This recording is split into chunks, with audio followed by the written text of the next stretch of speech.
Hello बच्चों, तो चलिए आज हम स्टार्ट करते हैं फिजिकल। फिजिकल में पहला टॉपिक जो है हम स्टार्ट करने वाले हैं वो केमिकल काइनेटिक्स। आज से हमारा फिजिकल स्टार्ट होगा और एक एक करके फिजिकल पहले केमिकल काइनेटिक्स पढ़ेंगे, उसके बाद सॉल्यूशन, उसके बाद इलेक्ट्रोकेमिस्ट्री। तीन ही चैप्टर है सेकंड ईयर में, क्लास 12th में तीन ही है। और इससे जो है अच्छे खासे क्वेश्चन, तीनों का इक्वल वेटेज है। तो चलिए देखते हैं, यहाँ से अच्छे खासे क्वेश्चन जो है आते हैं। कहाँ से? केमिकल काइनेटिक्स से। तो चलिए, और आसान चैप्टर है, बेहद आसान चैप्टर है। हाँ, थोड़ा बहुत जो है कैलकुलेशन, अगर मैथमेटिक्स थोड़ी सी अच्छी है, थोड़ी सी, बहुत ज्यादा मैथमेटिक्स की जरूरत नहीं है, तो आसानी से ये क्वेश्चन चैप्टर को जो है कर लेंगे। और थोड़ा सा कॉन्सेप्ट है, और कॉन्सेप्ट भी इतना इजी कर देंगे, इतना इजी, मतलब इजी फॉर्मूला कि तुमको मजा आने लगेगा थोड़ी देर के बाद। हाँ, तो चलिए देखिए, केमिकल काइनेटिक्स। केमिकल का मतलब केमिस्ट्री से रिलेटेड है। काइनेटिक्स का मतलब क्या? स्पीड वगैरह से रिलेटेड होगा। हाँ, how fast, how slow the reaction will take place. तो चलिए सबसे पहले हम देखते हैं, कोई भी रिएक्शन है, कोई भी reaction, type of chemical reactions which reaction on the basis of speed. Speed के बेसिस पे हम टाइप ऑफ रिएक्शन कैसे जो है रिएक्शंस का डिफरेंट टाइप्स करेंगे, हाँ, डिफरेंशिएट करेंगे। तो फर्स्ट है स्पीड के बेसिस पे फास्ट रिएक्शन। क्या है? Fast reaction. फास्ट रिएक्शन कौन होता है? The reaction which occur very fast. हाँ, या the reaction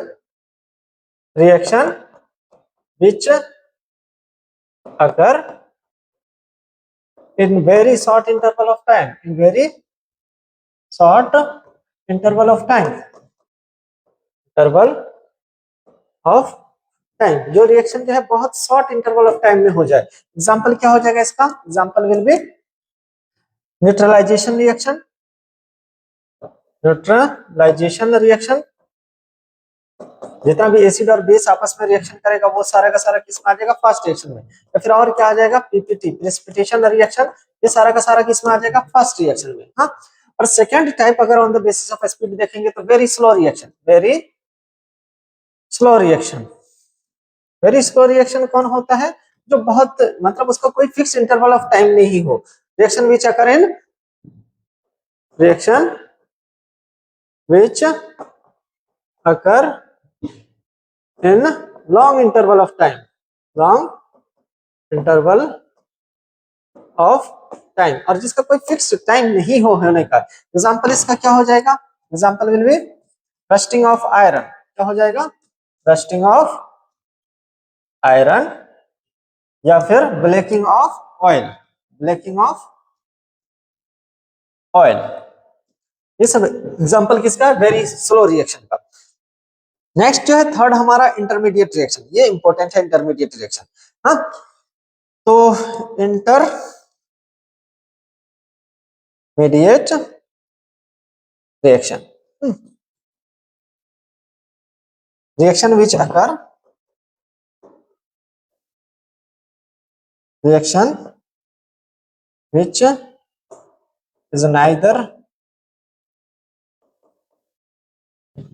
very fast, neither very fast nor very slow, जो ना बहुत फास्ट हो नॉर वेरी स्लो।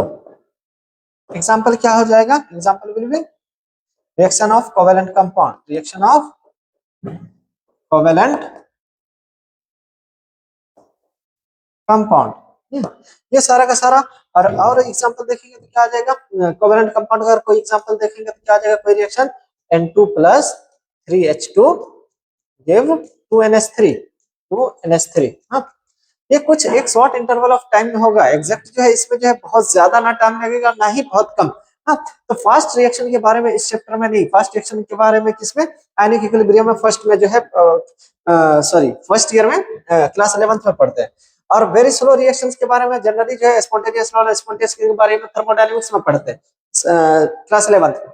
इस चैप्टर में बेसिकली जो है हम किस रिएक्शन के बारे में पढ़ेंगे? इंटरमीडिएट रिएक्शन में, जो एक फिक्स इंटरवल ऑफ टाइम में होता हो कोई रिएक्शन, उसके बारे में हम इस चैप्टर में पढ़ेंगे। तो चलिए स्टार्ट करते हैं ये रिएक्शन, हाँ, ये चैप्टर। तो सबसे पहला इस चैप्टर का जो टॉपिक आता है वो कौन सा है? Rate of reaction. What is rate of reaction? The rate of reaction is change in concentration of reactant और प्रोडक्ट पर यूनिट टाइम। क्या होता है? Change in concentration of reactant और प्रोडक्ट पर यूनिट टाइम।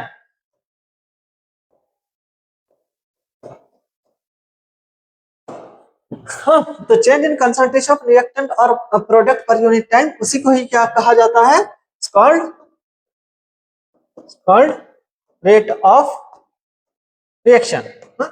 अब रेट ऑफ रिएक्शन हम देखेंगे, तो अगर इसको जो हम फॉर्मूला का फॉर्म में लिखेंगे तो R इज इक्वल टू हम क्या लिख सकते हैं, plus minus delta C upon में डेल्टा T। ये हमारा रेट ऑफ रिएक्शन आता है।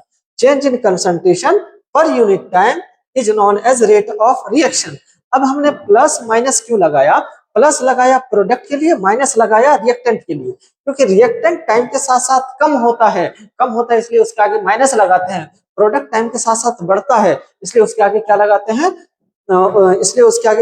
लगाते हैं, पॉजिटिव लगाते हैं। हाँ, अभी जो है थोड़ा जो है इसको थोड़ा आगे देखेंगे। हाँ, तो अब जो है इसमें जो है अगर यूनिट देखेंगे रेट ऑफ रिएक्शन की, यूनिट क्या हो जाएगी, unit of rate of reaction, rate of reaction की यूनिट क्या आ जाएगी, कंसंट्रेशन की यूनिट अपॉन टाइम की यूनिट। कंसंट्रेशन का यूनिट क्या होता है, मोल पर लीटर। हाँ, अपॉन में टाइम का यूनिट क्या होता है, टाइम, सेकंड या टाइम कह सकते हैं। इसका यूनिट एग्जैक्ट में क्या आ जाएगा, मोल लीटर की पावर -1 टाइम की power -1। This is the unit of rate of reaction.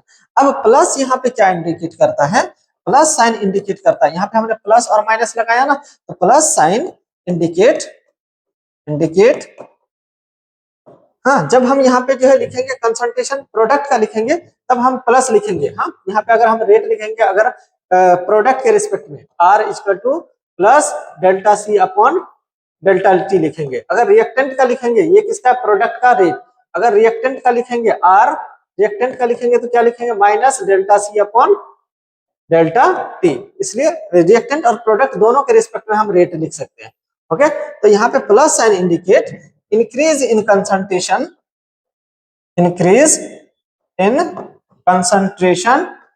of product with time, time के साथ साथ प्रोडक्ट का कंसंट्रेशन क्या हो रहा है, इंक्रीज। और negative sign indicate decrease in concentration of reactant with time, time के साथ साथ रिएक्टेंट का कंसंट्रेशन क्या हो रहा है, डिक्रीज हो रहा है। ये क्या बता रहा है हमको, रिएक्टेंट के बारे में। अब देखेंगे type of rate of reaction. Type of rate of reaction में देखेंगे तो दो टाइप का जनरली रेट ऑफ रिएक्शन होता है, एक एवरेज रेट ऑफ रिएक्शन, एक इंस्टेंटेनियस रेट ऑफ रिएक्शन। ज्यादातर इसमें एवरेज रेट ऑफ रिएक्शन को ही हम डिस्कस करेंगे। तो फर्स्ट इस टाइप ऑफ रिएक्शन में क्या होता है, first is average rate of reaction. Average rate of reaction क्या होता है, when a reaction is measured over a certain interval of time, over a certain interval of time। अगर किसी सर्टेन इंटरवल मतलब 2-4-5 सेकंड के इंटरवल में जो है अगर हम कंसंट्रेशन के चेंज को नाप रहे हैं तो उसी को हम क्या बोलेंगे, average rate of reaction. It can be calculated, इसको क्या लिख सकते हैं, it can be calculated with the help of graph, with the help of graph के हेल्प से जो हम इसको क्या कर सकते हैं, कैलकुलेट कर सकते हैं। कैसे, तो चलिए देखते हैं। अगर हम जो है दो टाइप का, एक रिएक्टेंट का कंसंट्रेशन, एक प्रोडक्ट का, तो रिएक्टेंट का कंसंट्रेशन क्या होगा, रिएक्टेंट टाइम के साथ साथ इनिशियली रिएक्टेंट जो है पूरा का पूरा रिएक्टेंट ही होता है, टाइम के साथ साथ क्या होगा, रिएक्टेंट जो है डिक्रीज होगा, और टाइम के साथ साथ प्रोडक्ट क्या होगा, इंक्रीज होगा। प्रोडक्ट का कंसंट्रेशन टाइम के साथ साथ क्या होगा, इंक्रीज होगा। हाँ, इस टाइप से प्रोडक्ट का कंसंट्रेशन टाइम के साथ साथ। अब देखो इसको हम कैसे निकाल सकते हैं। मान के चलो यहाँ पे हम 10 सेकंड से लेकर के 20 सेकंड के बीच में हमने इस रिएक्शन की स्टडी की, तो 10 सेकंड में इस रिएक्शन का कंसंट्रेशन कितना था, मान के चलो यहाँ पे कितना है, 50 है। और 20 सेकंड में इसका कंसंट्रेशन कितना हो गया, मान के चलो ये 20 हो गया। हाँ, तो अब तुमसे पूछा है कि इसका रेट ऑफ रिएक्शन निकालो, तो यहाँ से रेट ऑफ रिएक्शन हम कैसे निकालेंगे, R is equal to minus, क्योंकि रिएक्टेंट है ना, दिस इज रिएक्टेंट, और ये क्या है, प्रोडक्ट है, प्रोडक्ट का कंसंट्रेशन है, ये रिएक्टेंट का कंसंट्रेशन है, this is time, this is time. तो देखो रिएक्टेंट के लिए हम क्या लगाते हैं, माइनस चेंज इन कंसंट्रेशन, मतलब C final minus C initial, final concentration minus initial concentration upon delta T, change in time. तो माइनस फाइनल कंसंट्रेशन इज 20, क्योंकि 20 पे जाकर 20 मिनट पे जो है कंसंट्रेशन कितना हो गया 20, final concentration is 20 minus initial concentration is 50 upon में चेंज इन टाइम, 20 माइनस 10 कितना हो जाएगा 10, तो इसकी वैल्यू कितनी आ जाएगी माइनस, और इसकी वैल्यू माइनस 30 अपॉन में 10, इसकी वैल्यू कितनी आ जाएगी minus minus plus 30 upon 10, 30 upon 10 कितना आ जाएगा 3, मतलब 3 मोल पर लीटर पर सेकेंड, 3 मोल पर लीटर पर सेकेंड। हाँ, तो ये आ जाएगा कि क्या, इसका रेट ऑफ रिएक्शन। सिमिलरली अगर हम प्रोडक्ट में देखेंगे तो प्रोडक्ट में हम कैसे निकालेंगे, मान के चलो 10 सेकंड पे मान के चलो इसका कंसंट्रेशन कितना है, 10 सेकंड पे इसका कंसंट्रेशन 30 है, और 20 पे इसका कंसंट्रेशन कितना हो गया, 20 पे इसका कंसंट्रेशन मान के चलो इस बार 50 हो गया। हाँ, तो इस केस में हम रेट कैसे निकालेंगे, ग्राफ के हेल्प से, R इज इक्वल टू क्या होता है, R is equal to product के लिए, दिस इज प्रोडक्ट का ग्राफ ना, क्योंकि प्रोडक्ट टाइम के साथ साथ इंक्रीज हो रहा है, तो प्लस लगाएंगे delta C upon delta T, delta C upon delta T, delta C is change in concentration of product. अब फाइनल जो है ये 20 सेकंड पे, फाइनल मतलब फाइनल टाइम पे 20 सेकंड में कंसंट्रेशन कितना है 20, तो प्लस 20, सॉरी फाइनल कंसंट्रेशन कितना है 50, 50 minus final minus initial is 30 upon में डेल्टा T 20 माइनस 10 इज 10, इसकी वैल्यू कितनी आ जाएगी 50 minus 30 is 20 upon 10, 20 upon 10 is 2 mole litre की पावर -1 सेकंड की पावर -1 मोल पर लीटर पर सेकंड। तो इस तरह से जो हम ग्राफ के हेल्प से निकाल सकते हैं, हाँ, एवरेज रेट ऑफ रिएक्शन। अब इंस्टेंटेनियस रेट ऑफ रिएक्शन क्या होता है, rate of reaction at particular point of time, particular point of time में जो रेट ऑफ रिएक्शन आएगा उसी को हम क्या बोलेंगे, इंस्टेंटेनियस रेट ऑफ रिएक्शन। तो चलिए एक बार जो है इंस्टेंटेनियस रेट ऑफ रिएक्शन हम निकाल के देखते हैं। हाँ, इंस्टेंटेनियस रेट ऑफ रिएक्शन अगर हम देखेंगे, इंस्टेंटेनियस रेट ऑफ रिएक्शन क्या होगा, instantaneous rate of reaction, when a reaction is measured at particular point of time, एक पार्टिकुलर पॉइंट ऑफ टाइम पे जो रेट ऑफ रिएक्शन होगा उसी को हम क्या बोलेंगे, इंस्टेंटेनियस रेट ऑफ रिएक्शन। और ये कौन बताएगा ग्राफ में, इंस्टेंटेनियस को कौन बताएगा, the slope of concentration time graph represent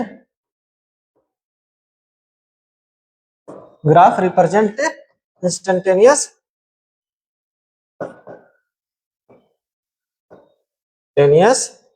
rate of reaction. मान लो कि ये कोई ग्राफ है और इसमें ये दे रखा है, तो इस पार्टिकुलर पॉइंट ऑफ टाइम में जो इसका स्लोप होगा, स्लोप निकालेंगे कैसे आएगा, इस टाइप से, ये जो स्लोप आएगा, स्लोप को कैसे हम निकालते हैं, R equal to dc upon dt plus minus dc upon dt, product है तो प्लस लगाएंगे और रिएक्टेंट है तो माइनस। हाँ, तो ये स्मॉल चेंज को जो है रिप्रेजेंट करता है, ये होता है instantaneous rate of reaction. Okay, now अब क्वेश्चन आया कि एट 27 डिग्री सेल्सियस मतलब रूम टेम्परेचर पे रिएक्शन ए गिव बी, ए कोई रिएक्शन है वो क्या दे रहा है, बी दे रहा है, ए कोई रिएक्शन है वो बी दे रहा है।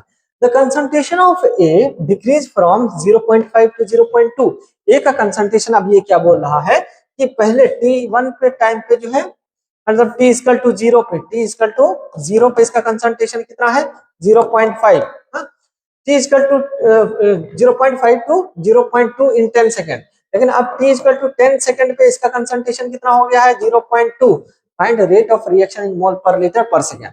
तो क्या लगाएंगे, simply rate of reaction R equal to क्या होता है डेल्टा C अपॉन में डेल्टा T।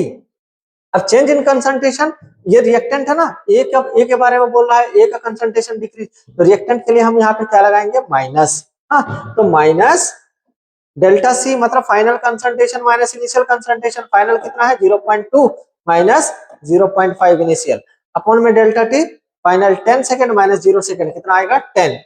अब इसकी वैल्यू कितनी आएगी, माइनस, और ये कितना आएगा माइनस 0.3 अपॉन में 10, ये माइनस माइनस प्लस हो जाएगा, 0.3 अपॉन 10 कितना आ जाएगा 0.03 मोल पर लीटर पर सेकेंड। हाँ, या इसको और भी क्या लिख सकते हैं, 3 इंटू 10 की पावर -2 मोल लीटर की पावर -1 सेकेंड की पावर -1। ओके, तो इस टाइप से क्वेश्चन इसको करेंगे।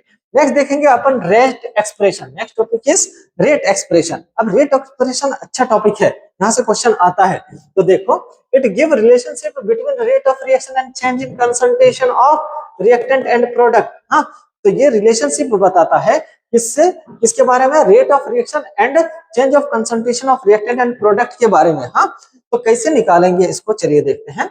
अगर मान लो ये दे रखा है कोई रिएक्शन Na और Na गिव Mb, हाँ, ये रिएक्शन दे रखा है, उसका रेट एक्सप्रेशन क्या बोलता है कि रेट इसका किसके बराबर होगा, रिएक्टेंट में माइनस लगाएंगे, 1 अपॉन इसका कोफिशिएंट क्या है, n है, तो 1 अपॉन n, और dA upon dt change in concentration of A upon change in time is equal to, ये प्रोडक्ट है तो प्रोडक्ट के लिए प्लस लगाएंगे, 1 अपॉन इसका कोफिशिएंट कितना है m, dB अपॉन dt, ये आ जाएगा। हाँ, अब इसमें से तुमको कोई एक वैल्यू दे देगा तो तुम बाकी निकाल सकते हैं, nm की वैल्यू रहेगा। अब dA अपॉन dt दे रखा हो, या r दे रखा हो, या dB अपॉन dt, कोई एक चीज दे रखा हो तो हम इससे निकाल सकते। अब यहाँ पे देखो, ये पूरा का पूरा क्या कहलाता है, रेट, ये पूरा का पूरा क्या कहलाता है, रेट। अगर हम सिर्फ माइनस dA अपॉन dt को देखेंगे, सिर्फ माइनस dA अपॉन dt, ये क्या है, माइनस dA अपॉन dt को क्या बोलते हैं, rate of disappearance of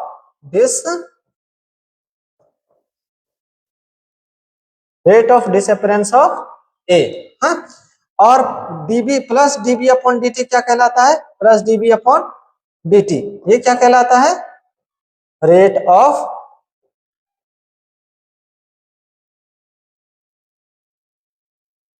appearance, या रेट ऑफ फॉर्मेशन भी कह सकते हैं, of B, rate of disappearance या rate of formation of B, इसको कह सकते हैं। हाँ, तो चलिए इससे देखते हैं इससे क्वेश्चन कैसे आता है। पहले एक बार और इसको हम समझ लेते हैं, जरूरी नहीं वो है अगर एक से ज्यादा भी हमको रिएक्टेंट या प्रोडक्ट दे रखा है तो उसमें अपने को रेट एक्सप्रेशन लिखने पहले आना चाहिए। कोई भी रिएक्शन दे रखा है, अगर रिएक्शन दे रखा है तो उसमें पहले रेट एक्सप्रेशन लगाने की सोचो। रेट एक्सप्रेशन कैसे निकालते हैं, simply R is equal to, rate हम किसके बराबर इक्वल टू रख देंगे, माइनस रिएक्टेंट लिखेंगे तो माइनस 1 अपॉन इसका कोफिशिएंट क्या है M1, और dA upon dt is equal to, इसके भी कंपैरिजन में हम लिख सकते हैं, अगर ये दे रखा है तो इसके कंपैरिजन में, इसके ये भी रिएक्टेंट है तो यहाँ पे भी माइनस 1 अपॉन इसका कोफिशिएंट क्या है M2, और dB अपॉन dt। यहाँ पे M1 M2 जो है, यहाँ पे हमने जो है कॉमन लिया है, वो रिएक्शन में रहेगा 1 2 3, जैसे N2 प्लस 3S2, तो 3 क्या रहेगा, वो AB रहेगा। हाँ, तो यहाँ पे minus 1 upon M2 dB upon dt is equal to 1 upon, ये प्रोडक्ट है ना, इसलिए प्रोडक्ट में प्लस लगाएंगे, 1 upon N1 BC upon dt is equal to, यहाँ पे क्या लगाएंगे, 1 अपॉन, ये भी प्रोडक्ट है, प्लस लगाएंगे 1 upon N2 D upon dt, ये लगाएंगे। क्लियर, तो ये अपना जो है रेट एक्सप्रेशन है, ये लगाने, ये लिखने आ गया तो आधा क्वेश्चन सॉल्व हो गया रेट एक्सप्रेशन का, ये लिखने आ गया तो। हाँ, अब इसमें क्या है, यहाँ पे भी minus D upon D T क्या है, minus D A upon D T क्या है, minus D B upon D T क्या है, और D C upon D T क्या है, या D D upon D T क्या है। हाँ, तो ये क्या है, rate of disappearance of, rate of disappearance of A, rate of disappearance of A, minus dB upon dt क्या, rate of disappearance of B, rate of disappearance of B, dC upon dt क्या है, rate of formation, rate of formation या rate of appearance भी कह सकते हैं, formation of सी, और उसी तरह D D upon D T rate of formation of B, ये लिख सकते हैं। ओके, तो ये है हमारा रेट एक्सप्रेशन, इस तरह से लगाने आना चाहिए। अगर ये लगाने आ गया तो क्वेश्चन सॉल्व करना आसान हो जाएगा। तो चलिए देखते हैं इसको, इसका क्वेश्चन किस टाइप से आएगा। हाँ, तो पहला क्वेश्चन ये दे रखा है कि A प्लस 2B रिएक्शन है कोई, A gas plus 2B gas give 3C gas. If rate of disappearance of B, rate of disappearance of B बोला है, रेट ऑफ रिएक्शन नहीं बोला है। तो rate of disappearance of B is 5 into 10 की power -2 mole per litre per second. Find rate of reaction, rate of disappearance of A, rate of formation of C and rate of reaction. हाँ, चलो, तो इसका जो हम क्या लिखेंगे, सबसे पहले जब भी इस रिएक्शन का रिएक्शन टाइप दे रखा हो क्वेश्चन में, सबसे पहले रेट एक्सप्रेशन सोचेंगे। तो चलो इसका रेट एक्सप्रेशन लगा सकते, आर इजिकल टू हम क्या लिख सकते, आर इजिकल टू, इसका कोफिशिएंट कुछ नहीं है तो क्या है 1, तो ये माइनस लगाएंगे क्योंकि रिएक्टेंट है, minus 1/1 D A upon D T is equal to minus 1/2 D B upon D T और is equal to plus 1/3 D C upon dt, ये लिख सकते। अब देखो क्वेश्चन में दे क्या रखा है, rate of disappearance of b, rate of disappearance of b बोले तो माइनस db अपॉन dt, ये दे रखा है। इसकी वैल्यू कितना दे रखा है, 5 into 10 की पावर -2, 5 into 10 की पावर -2। तो ये 1/2 की नहीं, इसकी वैल्यू सिर्फ दे रखा है, इसकी वैल्यू दे रखा है वो क्या, इसकी वैल्यू दे रखा है क्या, 5 into 10 की पावर -2। और पूछा सबसे पहला क्वेश्चन क्या पूछा, रेट ऑफ डिसअपियरेंस ऑफ ए। तो इन दोनों इक्वेशन को हम इक्वेट कर सकते, तो चलो इन दोनों इक्वेशन को अगर इक्वेट करेंगे तो क्या आ जाएगा, minus D A upon, minus का D A upon D T is equal to, minus का D upon D T equal to, इस पूरे के जगह पे हम लिख सकते हैं 5 into 10 की power -2, 1/2 into minus dB upon dt, ये लिख सकते dB अपॉन dt। अब dB upon minus dB upon dt की वैल्यू 5 into 10 की पावर -2 दे रखा है, तो क्या आ जाएगा 1/2 इंटू 5 into 10 की पावर -2, कितना आ जाएगा 2.5 into 10 की पावर -2। तो माइनस डी अपॉन dt मतलब rate of disappearance of A का वैल्यू कितना आ गया, rate of disappearance of A is 2.5 into 10 की पावर -2। अब जो है नेक्स्ट क्वेश्चन में पूछा है rate of formation of C, C का फॉर्मेशन कैसे होगा। तो चलो अगर C का पूछा है तो इन दोनों को इक्वेट कर दो, इन दोनों को इक्वेट करेंगे तो क्या आ जाएगा 1/2, इसको क्या लिख सकते हैं 1/2 minus dB upon dt is equal to 1/3 dc upon dt। हाँ, हमसे पूछा क्या है, dc अपॉन dt पूछा है, यही पूछा ना। तो इसके जगह पे चलो हम वैल्यू पुट कर देते हैं, तो क्या आ जाएगा 1/2 इंटू 5 into 10 की power -2 equal to 1/3 dc upon dt। अब इसकी वैल्यू कितनी है, इसकी वैल्यू कितनी आएगी 2.5 into 10 की power -2 equal to 1/3 dc upon dt। अब से ने पूछा डीसी अपॉन dt, तो 3 को उधर भेज देंगे, 3 को इस साइड भेजेंगे तो कितना हो जाएगा 2.5 मल्टीप्लाई बाय 3 कितना आ जाएगा 7.5 into 10 की power -2 equal to D C upon dt। तो rate of formation of C कितना आ जाएगा, rate of formation of C is 7.5 into 10 की पावर -2। नेक्स्ट पूछा rate of reaction, rate of reaction direct इन दोनों को इक्वेट कर सकते हैं। आर इक्वल टू क्या दे रखा है, R is equal to minus 1/2 dB upon dt। हाँ, इसको ऐसे भी लिख सकते हैं 1/2 माइनस का dB अपॉन dt। इसकी वैल्यू दे रखा है कितना हो जाएगा 1/2 into minus dB upon dt का 5 into 10 की पावर -2 कितना आ जाएगा 2.5 into 10 की पावर -2। तो रेट ऑफ रिएक्शन ये हो जाएगा।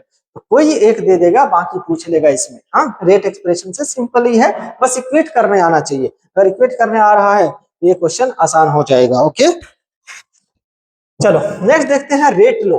रेट लो क्या होता है कि रेट लो अपने को बताता है it give relationship between rate of reaction and concentration of reactant. Rate law क्या बताता है, कंसंट्रेशन ऑफ रिएक्टेंट और rate law it give relationship between rate of reaction and concentration of reactant.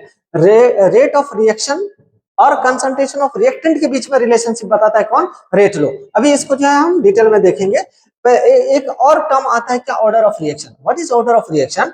It is sum of power of concentration of reactant present in rate law. Rate law में जो भी concentration present होगा उसका जो भी power होगा ना उसको ऐड करने पे जो आएगा वही ऑर्डर ऑफ रिएक्शन आएगा। रेट लॉ पहले लिखेंगे, उस पे जो भी पावर लिखा रहेगा कंसंट्रेशन पे उसको ऐड कर देंगे, ऑर्डर ऑफ रिएक्शन आ जाएगा। और ऑर्डर ऑफ रिएक्शन अपना क्या होता है, it is an experimental quantity, not a theoretical quantity, it is experimental concept. Okay, तो चलिए सबसे पहले हम देखते हैं। अब जो इसमें भी जो है हमारा रिएक्शन दो टाइप का, अगर जो है मॉडरेट रिएक्शन में भी देखेंगे तो दो टाइप का हमारा रिएक्शन जो है हम कंसिडर करते हैं। One is simple reaction, other is complex reaction. तो चलिए देखते हैं सिंपल और कॉम्प्लेक्स रिएक्शन को क्या क्या इसकी प्रॉपर्टी है। तो सबसे पहले अगर हम सिंपल रिएक्शन देखेंगे तो सिंपल रिएक्शन की पहली प्रॉपर्टी अगर देखेंगे तो विच कंप्लीटेड इन सिंगल स्टेप, एक ही स्टेप में जो रिएक्शन हो जाता है मिलाएंगे और उसमें कोई इंटरमीडिएट का फॉर्मेशन नहीं होगा, डायरेक्टली रिएक्टेंट प्रोडक्ट में कन्वर्ट हो जाएगा। इसको क्या बोलेंगे, पहला जो है क्या है इसका point, which completed in single step, intermediate compound is not form. जब एक ही स्टेप में होगा तो बीच में कोई इंटरमीडिएट प्रेजेंट नहीं होगा, intermediate compound is not form. Next third देखेंगे, law of mass action is applicable. इसमें law of mass action applicable होता है, क्या होता है आगे देखेंगे, हाँ कैसे होता है। With the help of law of mass action we can determine rate law and order of reaction. हाँ, लॉ ऑफ मास एक्शन की हेल्प से ही सिंपल रिएक्शन में हम क्या करते हैं, लॉ ऑफ मास एक्शन की हेल्प से हम क्या करते हैं, रेट लॉ और ऑर्डर ऑफ रिएक्शन निकालते हैं। फॉर एग्जांपल एक सिंपल रिएक्शन हम कंसीडर करते हैं, कंसीडर अ सिंपल रिएक्शन। तो सिंपल रिएक्शन क्या दे रखा है, M1A M2B और इससे कोई प्रोडक्ट बन रहा है। तो इसका हम लॉ ऑफ मास एक्शन कैसे लगाएंगे कि R इज इक्वल टू क्या होता है, A की पावर, इसका मास एक्शन क्या कहता है कि जो भी रिएक्टेंट है उसका कंसंट्रेशन की पावर उसका कोफिशिएंट आ जाएगा। तो ये इसका कोफिशिएंट है, ये पावर में चला जाएगा, ये एक कंसंट्रेशन है इसका पावर में ये चला जाएगा। तो R प्रोपोर्शनल टू A की पावर M1 B की पावर M2। तो R इज इक्वल टू क्या आ जाएगा, K A की पावर M1 B की पावर M2, B की पावर M2 A की पावर M1, ये आ जाएगा क्या, रेट। क्लियर। तो अब देखेंगे यहाँ पे M1 क्या है, यहाँ पे देखेंगे तो M1 order of reaction with respect to A के रिस्पेक्ट में ऑर्डर ऑफ रिएक्शन है। बी M2 क्या है, M2 is order of reaction with respect to B and M1 plus M2 is equal to overall order of reaction, overall order of reaction is M1 plus M2। Okay, simple reaction में simple करना है, जो भी ये रहेगा ये coefficient रहेगा और उसको जो है ऐड कर देंगे सिंपली तो हमारा ऑर्डर ऑफ रिएक्शन आ जाएगा। लेकिन ऐसा जो है क्योंकि यहाँ पे थ्योरेटिकल और प्रैक्टिकल या एक्सपेरिमेंटल सेम आता है सिंपल रिएक्शन में, लेकिन कॉम्प्लेक्स रिएक्शन में ऐसा नहीं होता है, because in complex reaction intermediate are present. तो चलिए हम देखते हैं कॉम्प्लेक्स रिएक्शन क्या होता है। तो कॉम्प्लेक्स रिएक्शन की अगर प्रॉपर्टी देखते हैं, which completed in more than one step. Simple अगर वन स्टेप में हो रहा है तो कॉम्प्लेक्स वन में नहीं, ये मोर देन वन स्टेप में होगा। हाँ, अब इसमें देखेंगे next property, intermediate compound is present. अगर एक से ज्यादा में कन्वर्ट हो रहा है, मतलब रिएक्टेंट से प्रोडक्ट में जाने के लिए और कोई फॉर्म में कन्वर्ट हो रहा है, तो इस बात बीच में इंटरमीडिएट होगा, तो इंटरमीडिएट इज प्रेजेंट। हाँ, अब इसमें law of mass action applicable नहीं होता है, law of mass action is not applicable because final अलग है और इनिशियल अलग है। Rate law order of reaction determine with the help of experiment. इसमें एक्सपेरिमेंट की हेल्प से हम रेट लॉ और ऑर्डर ऑफ रिएक्शन निकालते हैं। Now in complex reaction every step of mechanism, मान के चलो ए से हमारा क्या बन रहा है, कोई भी फाइनल प्रोडक्ट P बन रहा है, तो A से P बनने में डायरेक्ट A से P नहीं बन रहा है, पहले A से मान के चलो B बना, B से मान के चलो C बना, C से फिर D बना। कॉम्प्लेक्स रिएक्शन, सिंपल रिएक्शन में डायरेक्ट A से P बन जाता है, बट ये कॉम्प्लेक्स रिएक्शन में अलग अलग इंटरमीडिएट प्रेजेंट होता है। हाँ, तो ये वाला जो है इससे A और B को हम सिर्फ स्टडी करेंगे। ये देखो एक स्टेप में हो रहा है, B और C को देखेंगे तो एक स्टेप में हो रहा है, C और P को देखेंगे तो एक स्टेप में हो रहा है। तो similarly in complex reaction every step, ये फर्स्ट स्टेप है, ये सेकंड स्टेप, थर्ड स्टेप, तो फर्स्ट स्टेप भी क्या कैसे बिहेव करेगा, सिंपल रिएक्शन की तरह, सेकंड स्टेप भी सिंपल की तरह, थर्ड स्टेप भी सिंपल की तरह, लेकिन ओवरऑल सिंपल नहीं रहेगा, overall complex represented by simple reaction. हाँ, तो consider a complex reaction, complex reaction अगर हम कंसिडर करते हैं A B B give product, यहाँ पे मास एक्शन नहीं लगाएंगे। अगर मास एक्शन लगाते तो क्या लिखते, आर इज टू के ए की पावर ए बी की पावर बी, ये लिखते ना। लेकिन ए की पावर एक्स और बी की पावर वाई, क्योंकि यहाँ पे कॉम्प्लेक्स रिएक्शन में मास एक्शन एप्लीकेबल नहीं होता है, ओनली एंड ओनली किसमें एप्लीकेबल होता है, सिंपल रिएक्शन में। ओके, तो चलिए अब एक और टॉपिक देखते हैं, यूनिट ऑफ के की हम यूनिट कैसे निकालेंगे। अभी जो हमने आर इक्वल टू के पढ़ा ना, तो वहां पे के की यूनिट क्या होती है। Actually why it is necessary to study the unit of k, क्योंकि with the help of unit of k, with the help of unit of k we can determine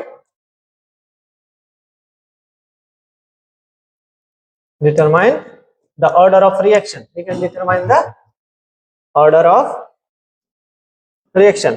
अगर किसी भी रिएक्शन में k के unit से हम पता लगाएंगे कि उसका ऑर्डर क्या होगा, तो चलिए हम देखते हैं डिफरेंट ऑर्डर में जो है k की यूनिट क्या हो जाएगा। अभी हमने पढ़ा क्या, r is equal to k A की पावर मान के चलो, कोई भी ऑर्डर है n, मान लो ऑर्डर n है, जो भी पावर रहता है वही उसका ऑर्डर रहता है। This is rate law, rate law में जो भी कंसंट्रेशन का पावर रहेगा वही उसका क्या होगा, ऑर्डर रहेगा। तो यहां से हम क्या लिख सकते, k इज इक्वल टू क्या आ जाएगा, k is equal to r upon A की पावर n, ये लिख सकते हैं।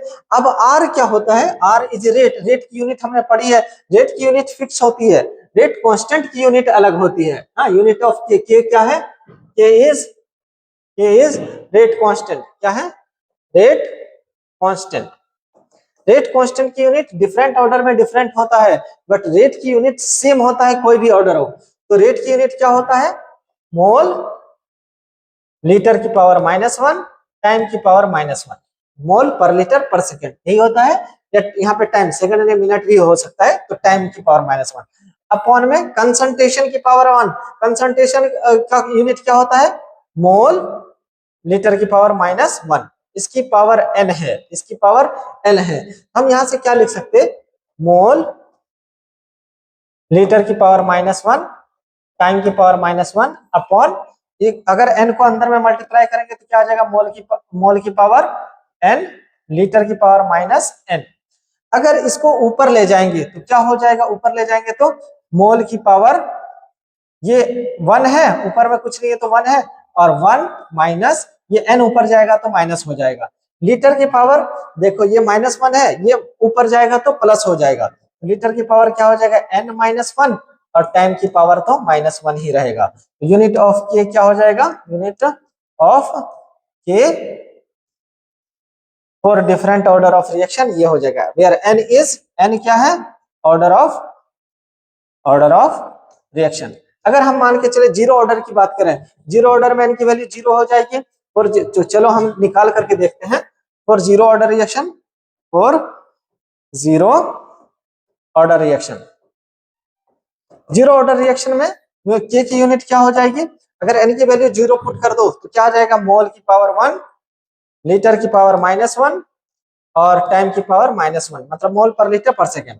अगर हम फर्स्ट ऑर्डर की बात करें, first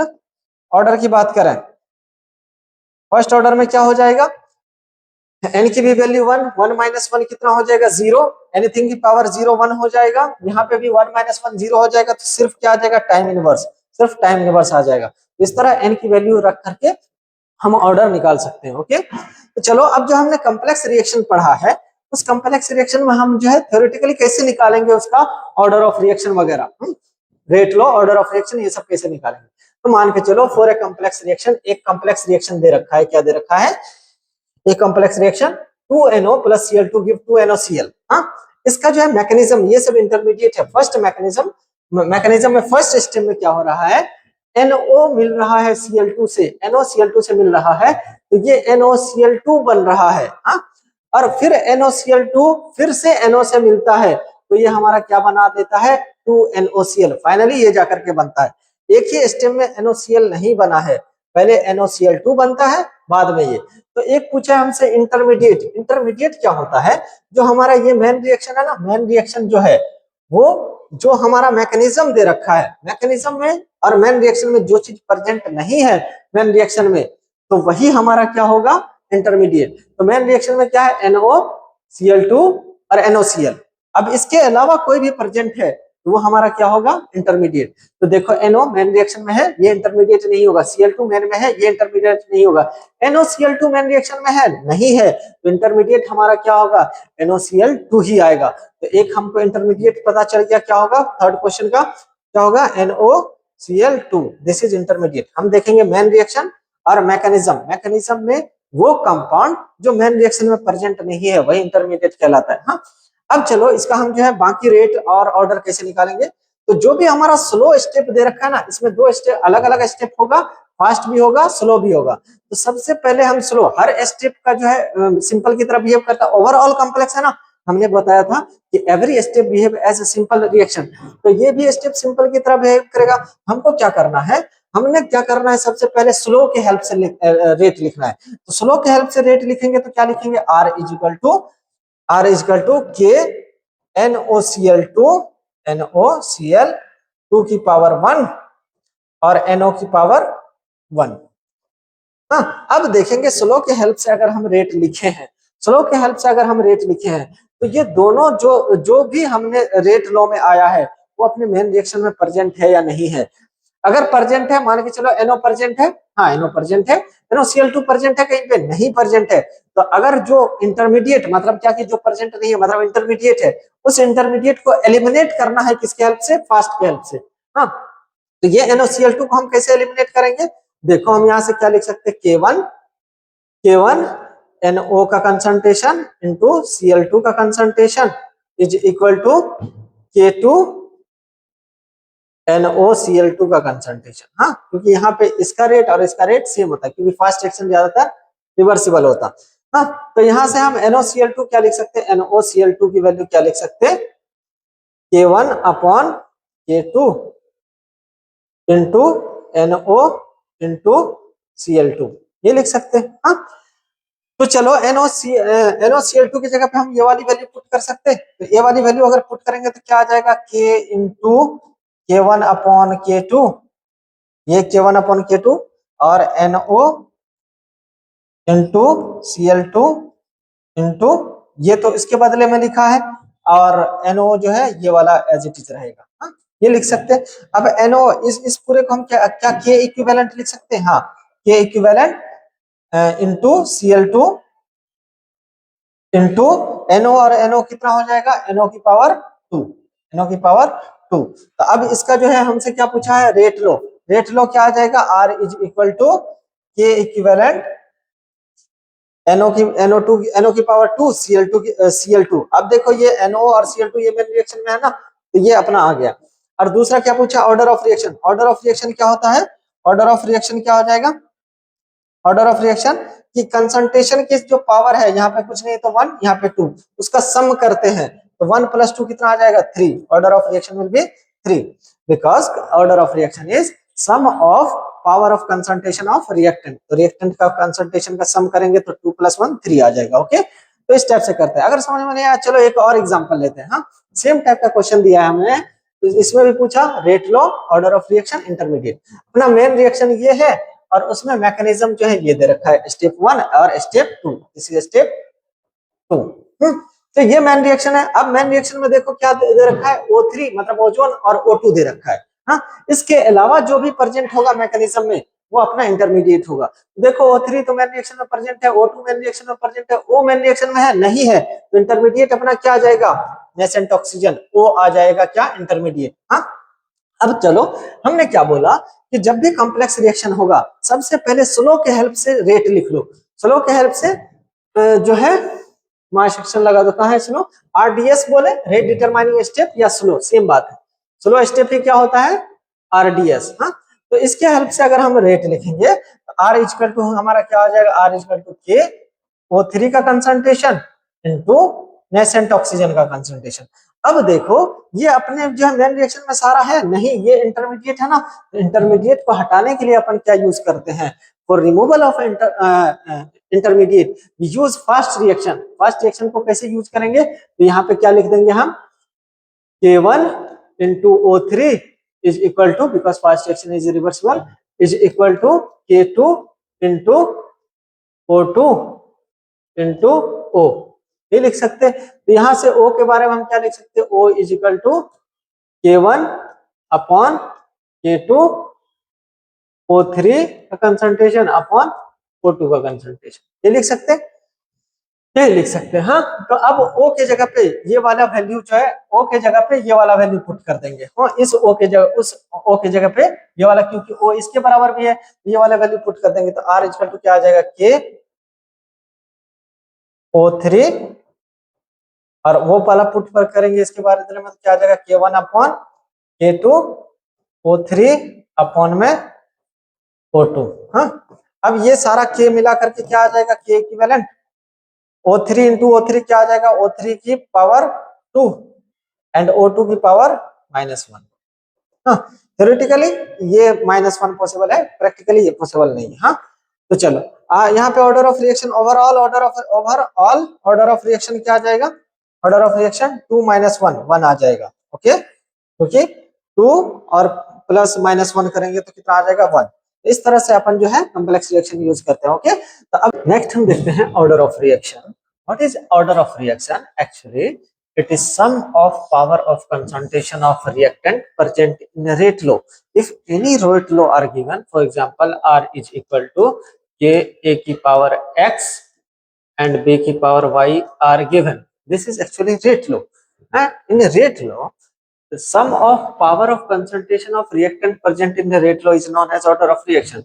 Now here what will be the order of reaction? Order of reaction will be, power of reaction is X and Y.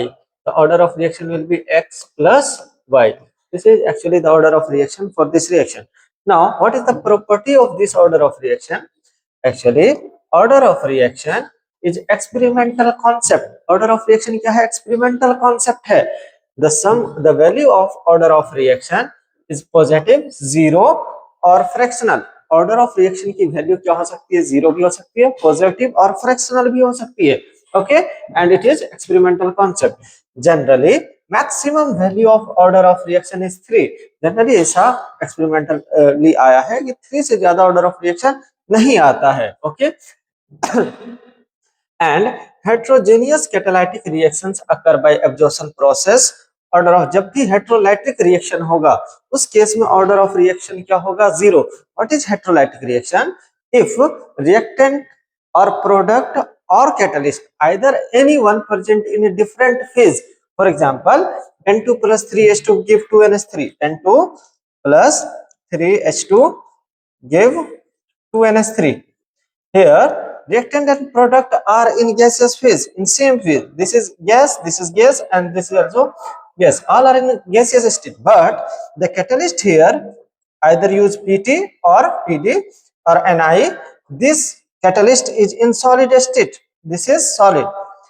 तो ये रिएक्शन कैसा हो जाएगा, हेट्रोजेनियस रिएक्शन। क्यों? क्योंकि यहाँ पे कैटलिस्ट डिफरेंट फेज में पाया जा रहा है, सॉलिड फॉर्म में पाया जा रहा है, इसलिए इस रिएक्शन, ये रिएक्शन कौन सा ऑर्डर फॉलो करेगा, जीरो ऑर्डर।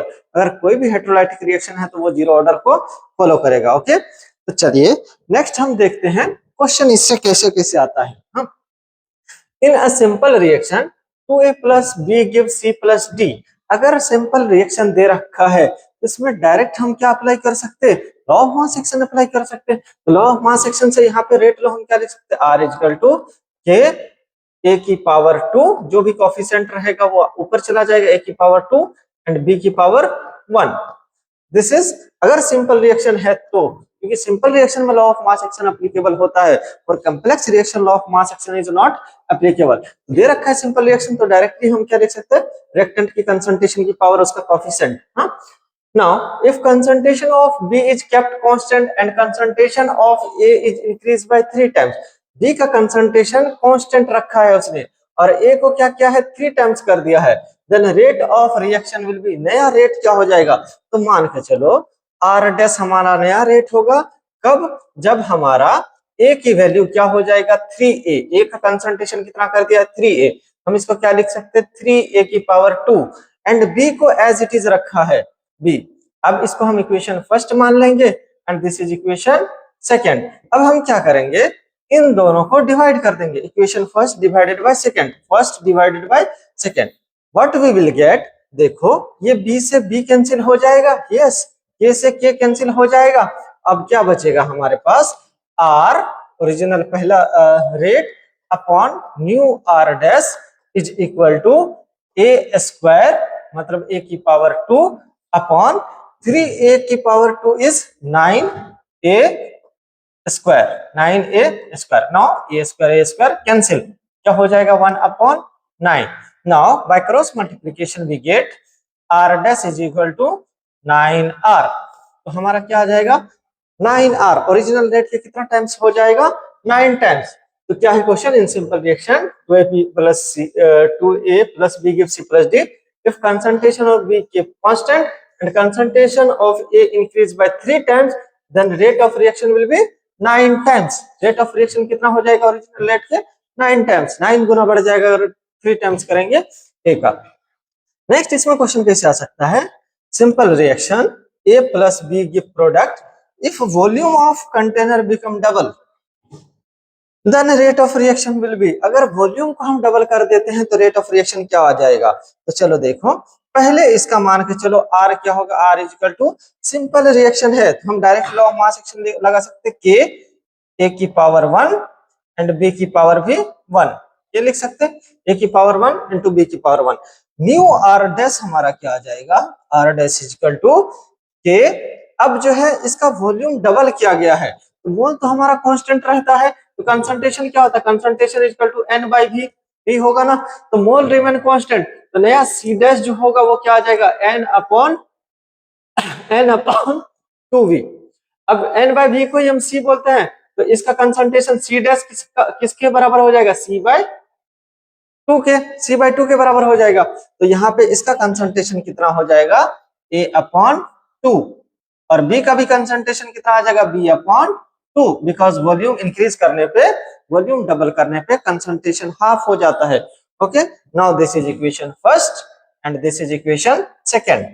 अब इसमें हम क्या करेंगे, K से K डिवाइड कर देंगे, K से K कैंसिल, A से A कैंसिल, B से B कैंसिल, तो क्या बच जाएगा R upon R dash is equal to, ये 2 2 जा 4 नीचे है तो ऊपर चला जाएगा 4 हो जाएगा, तो R डैश की वैल्यू कितना आ जाएगा R अपॉन 4, मतलब 4 टाइम्स डिक्रीज हो जाएगा rate, rate will decrease by 4 times. Okay, इस टाइप का क्वेश्चन यहां से आएगा, एनसीईआरटी में दे रखा है इस टाइप का क्वेश्चन। ओके, नाउ इसको इंक्रीज करने पे क्या चेंज आएगा, क्या डिक्रीज करने पे क्या चेंज आएगा। Okay, next right the difference, right 3 difference between order of reaction and molecularity. Order of reaction and molecularity का 3 डिफरेंस मैंने 4 लिख दिया है, तो क्या डिफरेंस होता है, बोर्ड का ये क्वेश्चन होता है, बोर्ड का ये फिक्स क्वेश्चन होता है, difference between molecularity and order of reaction. लेकिन नीट वगैरह में भी कभी कभी पूछ लेता है। हाँ, तो चलिए हम देखते हैं क्या होता है। It is molecularity is number of reactant molecule collide simultaneously and form the product in a simple reaction known as molecularity। कितना नंबर ऑफ मॉलिक्यूल एक बार टकरा रहा है, एक बार साइमल्टेनियसली एक साथ टकरा रहा है, 1 2 3 या कितना, एक मॉलिक्यूल से 1 2 3 कितना मॉलिक्यूल एक बार टकरा रहा है, कोलाइड कर रहा है, उसी को हम क्या बोलते हैं molecularity. But molecularity is defined only for simple reaction, for complex reaction molecularity has no meaning. तो क्या है, it is number of reactant molecule, product में कन्वर्ट होने के लिए रिएक्टेंट को आपस में मिलना पड़ेगा, तो रिएक्टेंट मॉलिक्यूल कोलाइड साइमल्टेनियसली आपस में टकराता है जब एक साथ, form a product in a simple reaction known as molecularity. It is not number of reactant molecule part in reaction, ये order of reaction number of reactant molecule नहीं होता है, ये एक्सपेरिमेंटल मेथड होता है। और ये क्या होता है मॉलिक्यूलरिटी, ये थ्योरेटिकल कॉन्सेप्ट होता है, molecularity is theoretical concept and order of reaction it is experimental concept. Order of reaction कैसा है, experimental concept. Now molecularity it's value is natural number, molecularity का वैल्यू कितना होता है नेचुरल नंबर, 1 2 3 4 ये सब मॉलिक्यूलरिटी कभी फ्रैक्शन में नहीं होगा, जीरो नहीं होगा। Okay, and order of reaction it's value is positive, zero and fractional. Order of reactions का वैल्यू कितना होगा, पॉजिटिव हो सकता है, जीरो भी हो सकता है एंड फ्रैक्शनल भी हो सकता है।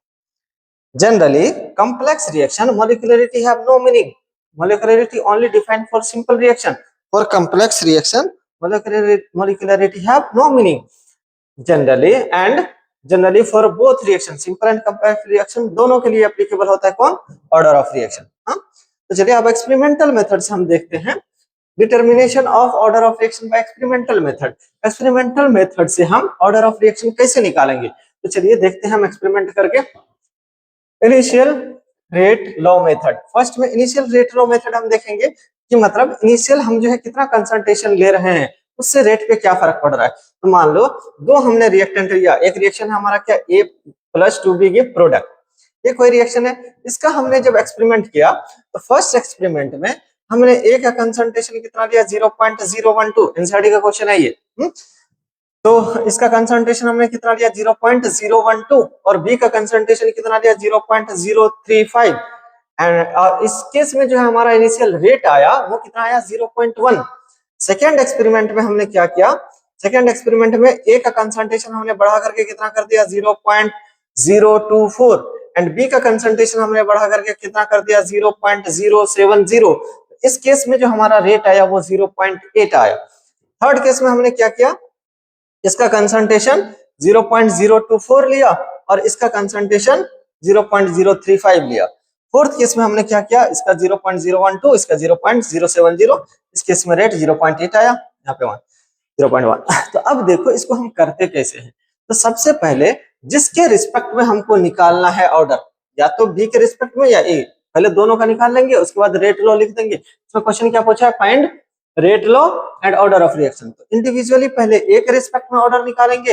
रेट लॉ निकालने के लिए हमको क्या करना पड़ेगा, आर इक्वल, रेट लॉ क्या होता है, आर इक्वल टू के, ए की पावर एक्स एंड बी की पावर वाई, ये तो होता है। अब एक्स और वाई की वैल्यू हम निकाल लेंगे, वही हमारा ऑर्डर ऑफ रिएक्शन हो जाएगा। ए के रिस्पेक्ट में ऑर्डर और बी के, तो पहले हम मान के चलो ए के रिस्पेक्ट में अगर ऑर्डर निकालना है, ए के रिस्पेक्ट में अगर ऑर्डर निकालना है, कोई बी वाला कंसंट्रेशन सेम ले लो, बी का सेम ले लोगे तो बी के रिस्पेक्ट में 0 आ जाएगा। हाँ, तो ए के रिस्पेक्ट में हमारा आ जाएगा, ए डिफरेंट होना चाहिए, बी सेम होना चाहिए अगर ए के रिस्पेक्ट में निकालना है। तो देखो या तो हम क्या ले लेंगे, एक्सपेरिमेंट नंबर 1 एंड 3 जिसमें ए डिफरेंट है और बी सेम है, या फिर हम क्या ले लेंगे 2 एंड 3, 2 एंड 3 ले लेंगे, या फिर 1 एंड 3 ले लेंगे। दो में से कोई एक ले लेंगे, हमारा एक रिस्पेक्ट में आ जाएगा। कैसे आएगा देखो, हम 1 एंड 3 को लेते हैं। हाँ, अगर 1 एंड 3 को लेंगे तो हमारा देखो 1 एंड 3 को लेंगे तो 3 डिवाइडेड बाय, हाँ इक्वेशन 3 डिवाइडेड बाय 1 करेंगे, देखो हम क्या लिख सकते हैं इसमें 0.024 अपॉन में 0.012, हाँ इसकी पावर x, इसकी power x is equal to हम क्या लिख सकते हैं, सॉरी इनटू इसका कितना है थर्ड में 0.035 अपॉन में फर्स्ट में भी 0.035, इसकी पावर क्या आ जाएगा y इज इक्वल टू किसके बराबर हो जाएगा, इज इक्वल टू 0.1 अपॉन 0.1, यही आएगा। तो देखो ये कैंसिल हो करके कितना आ जाएगा 1, एनी 1 की पावर एनीथिंग 1 ही रह जाएगा। तो ये कितना बचेगा 0.012 मल्टीप्लाइड ये 2 बचेगा, इसकी वैल्यू कितनी आ जाएगी 2 की पावर x इंटू 1, बिकॉज इसकी वैल्यू 1 आ जाएगा, इज इक्वल टू 1 आ जाएगा। इसको हम क्या लिख सकते हैं 2 की power x is equal to 1। इसको और क्या लिख सकते हैं 2 की power x is equal to 2 की पावर 0, बिकॉज एनीथिंग की पावर 0 इज इक्वल टू 1। तो x की वैल्यू हमारी कितनी आ जाएगी, x की वैल्यू 0, मतलब a के रेस्पेक्ट में हमारा ऑर्डर कितना आ जाएगा 0। अब b के रेस्पेक्ट में अगर हमको निकालना है, अगर b के रेस्पेक्ट में निकालना है तो b वाले को डिफरेंट लेना, a वाले को सेम लेना। तो b वाला देखो किसमें डिफरेंट है, या तो 2 3 ले ले डिफरेंट है, या 3 4 ले ले। तो चलो हम जो है 2 और 3 को लेकर के देखते हैं। 2 और 3 को लेकर के देखेंगे, अगर हम करेंगे equation 2 divided by equation 3, equation 2 में हमारा क्या है, a के रिस्पेक्ट में हम क्या लिख सकते हैं 0.024 अपॉन में 0.024 इसकी पावर x इंटू b में कितना है 0.70 अपॉन में 0.070 इसकी power y is equal to 0.8 upon 0.1, यही आएगा ना। अब देखो ये वाला चीज कैंसिल हो जाएगा, कैंसिल हो जाएगा तो कितना आ जाएगा 1 की पावर x इंटू ये कितने टाइम्स में कैंसिल होगा 2, इसको क्या लिख सकते हैं 2 की power y is equal to ये कितना हो जाएगा 8, यही लिख सकते हैं। एनीथिंग की 1 की पावर एनीथिंग 1 ही रहेगा, इसकी वैल्यू कितनी आ जाएगी 1 इंटू टू की पावर वाई इजकल टू 2 की पावर वाई, 2 की पावर वाई इजकल टू 8। तो वाई की वैल्यू 2 की पावर वाई इजकल टू हम क्या लिख सकते हैं 2 की power 3। If base are same then power will also be same. Y is equal to कितना आ जाएगा 3। तो ए के रिस्पेक्ट में ऑर्डर कितना आया 0 एंड बी के रिस्पेक्ट में ऑर्डर कितना आया 3। तो इससे हम जो है रेट लो क्या लिख सकते हैं r इज इक्वल टू के ए की पावर 0 एंड b की पावर 3। या 0 का मतलब 1 होता है तो इसको हटा भी सकते हैं, हम क्या लिख सकते हैं के b की पावर 3, ऐसे भी लिख सकते हैं, ऐसे भी लिख सकते हैं। क्लियर? तो अब हमारा ओवरऑल ऑर्डर ऑफ रिएक्शन क्या आ जाएगा, overall order of reaction is equal to 0 plus 3 कितना आ जाएगा 3। Overall order of reaction will be 3। Okay, समझ में आया? चलिए नेक्स्ट अगर हम देखें, अगर सेम टाइप का क्वेश्चन, अगर उस क्वेश्चन में थोड़ा सा कंफ्यूजन है तो इस क्वेश्चन से जो है क्लियर आ जाएगा। एक और क्वेश्चन हम करके दिखा देते हैं। During chemical kinetic study of reaction 2a plus b gives c plus d। Same type का क्वेश्चन है, सेम टाइप का क्वेश्चन है। तो चलिए हम देखते हैं। इसमें जो है फर्स्ट एक्सपेरिमेंट में ए का कंसंट्रेशन कितना लिया गया है 0.1 और बी का भी 0.1। इसका इनिशियल कंसंट्रेशन दे रखा है 6 × 10 की पावर -3 एंड सेकंड में इसका 0.3, 0.2 और इसमें दे रखा है 7.2 10 की पावर -2। थर्ड केस में इसका 0.3, 0.4, इसका 2.88 10 की पावर -4 और फोर्थ केस में 0.4, 0.1। अब देखो हमको अगर ए के रिस्पेक्ट में निकालना है तो ए डिफरेंट बी सेम होना चाहिए। तो बी सेम किसमें है 1 एंड 4 में ही है, 1 एंड 4 में ही है बी सेम और ए डिफरेंट। हम क्या करेंगे 4 डिवाइडेड बाय 1। अगर ए के रिस्पेक्ट में निकालना है तो क्या करेंगे 4 डिवाइडेड बाय 1। 4 डिवाइडेड बाय 1 करेंगे तो हमारा कितना आ जाएगा 0.4 अपॉन 0.1 इसकी पावर x इंटू 0.1 अपॉन 0.1 इसकी power y is equal to कितना आ जाएगा 2.4 इंटू 10 की पावर -2 अपॉन में 6 इंटू 10 की पावर -3, यही आएगा।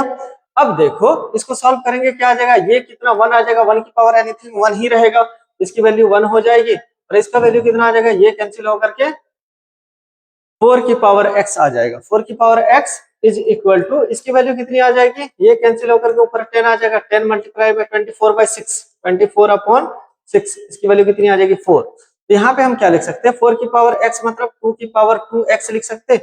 2 की पावर 2 4 को ऊपर में x लगा है तो 2 की power 2x is equal to 4। यहाँ पे हम क्या लिख सकते हैं 2 की power 2x is equal to 4 को क्या लिख सकते हैं 2 की पावर 2 ये लिख सकते हैं। तो यहाँ से हम क्या लिख सकते हैं 2x क्योंकि बेस सेम है पावर भी सेम होगा 2x इक्वल टू 2। यहाँ से x इक्वल टू कितना हो जाएगा 2/2 दैट इज 1। x की वैल्यू कितनी हो जाएगी, value of x will be 1। हाँ तो a के रिस्पेक्ट में ऑर्डर कितना आ गया 1। चलिए अब हम b के रिस्पेक्ट में ऑर्डर निकालते हैं। अगर हम b के रिस्पेक्ट में ऑर्डर निकालते हैं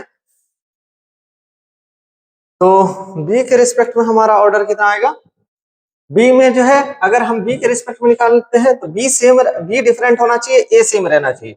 तो इन दोनों में देखो a सेम है और b डिफरेंट है। हम क्या लिखेंगे 3 divided by 2, equation 3 divided by equation 2। तो 3 डिवाइडेड बाय 2 करेंगे तो 3 में हमारा क्या है 0.3 अपॉन 0.3 इसकी पावर x इंटू 0.4 अपॉन 0.2 इसकी power y is equal to 2.88 into 10 की पावर -1 अपॉन 7.2 इंटू 10 की पावर -2 यही है। अब देखो ये कैंसिल होकर के कितना 1 हो जाएगा, 1 की पावर एनीथिंग 1 ही रहेगा, इसकी वैल्यू 1, इसकी वैल्यू कितनी आ जाएगी, ये कैंसिल होकर के 2 की पावर y आ जाएगा, 2 की power y is equal to इसकी वैल्यू कितनी आ जाएगी, ऊपर में 10 मल्टीप्लाई हो जाएगा तो कितना आ जाएगा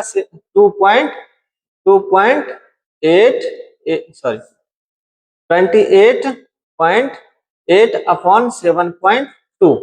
हाँ तो इसको क्या लिख सकते हैं 2 की power y is equal to ये कितने टाइम्स में कैंसिल होगा 4 टाइम्स में। हाँ तो 4 को हम क्या लिख सकते हैं 2 की power y is equal to 2 की power 2।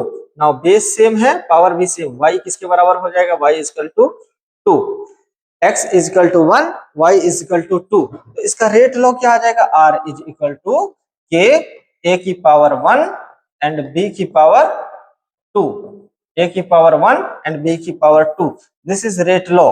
And what is overall order of reaction, overall order of reaction is equal to, इस पे जो पावर है उसका सम कर देंगे, 1 + 2 दैट इज 3। अगर ऑर्डर पूछेगा order with respect to A,